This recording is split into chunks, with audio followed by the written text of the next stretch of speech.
Assalamu alaikum.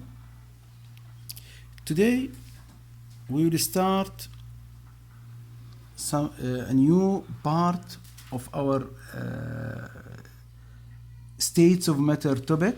Okay, our third video in this topic for grade 12 SAT. We will find the energy of the change. Energy change when a physical change happen. When a physical change, we note, when physical change happen, what will occur? Some change will be exothermic and some change will be endothermic. Some will take energy and some will give energy. We need to calculate amount of energy which will released or taken. Now, let's deal with this diagram. Now, we have amount of solid state. It's clear. Let me shift it to right. Yes. What we have here, solid state at temperature 1 and its mass known. Now what will happen? We will heat the substance, this substance, till reach T2. Now what will happen at T2? The substance will start melt and it will convert to liquid. Look here, T2 to T2. That means temperature will not change. Why temperature will not change? Because fusion occurs here, melting occurs here. All amount of heat or amount of energy gained, it will use to break the bonding between solid particles to be liquid. For this reason, temperature will not change. That's what will happen with melting. Did you remember when we studied the heating curve? Temperature will not change at melting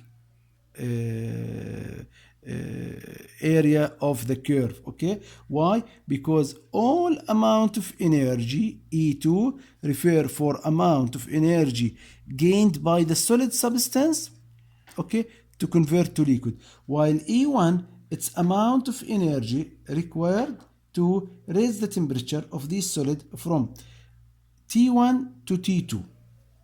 Now, when all solid melt and convert to liquid, what will happen? Again, it's first note, the mass will not change.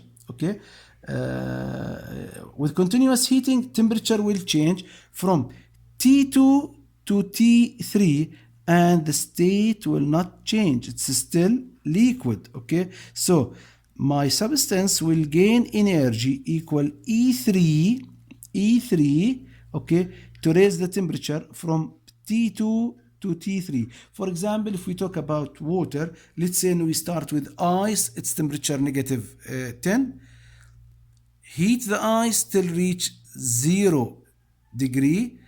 It's solid, but to start melt, the temperature will not change till all ice convert to liquid. Then we will start heat the water, because it's water now, not ice, okay? And the temperature of water will start raised till we reach T3, which is 100, which is temperature of boiling temperature of water. Now, what will happen here? It will evaporate. It will vaporization. It will evaporate. It will boil. Okay, and energy for it's the amount of energy required to convert this mass of liquid to the same mass of vapor of the same substance. Okay, and here we are deal with the same mass, which is will not change. We assume it will not change. Now, what we have here? We have C1. It's specific heat of the solid substance. If we talk about water, it will be specific heat of ice. That means amount of energy required to raise 1 gram of ice by 1 degree. C2, it's specific heat of water. Amount of energy required to raise temperature of water by 1 gram of water by 1 degree. Sometimes it's given by kilogram. Okay, it's accepted too. Now, what we have here, we have enthalpy of fusion. Enthalpy of fusion. That means amount of energy required to melt 1 mole of ice. What we have here, we have enthalpy of vaporization.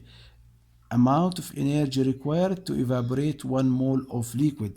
Delta H fusion, delta H vaporization. Now, E1, how we can calculate E1? We have a formula, says E equal MC delta T. We will depend in this formula in our calculation. E equal MC delta T. E refer for energy, M the mass, C specific heat, delta T the temperature change. Okay, now in E1 we will use the mass of the solid, multiply its heat capacity, its specific heat, multiply T2 minus T1, T2 T1. It will give us E1. Then we will go to E2.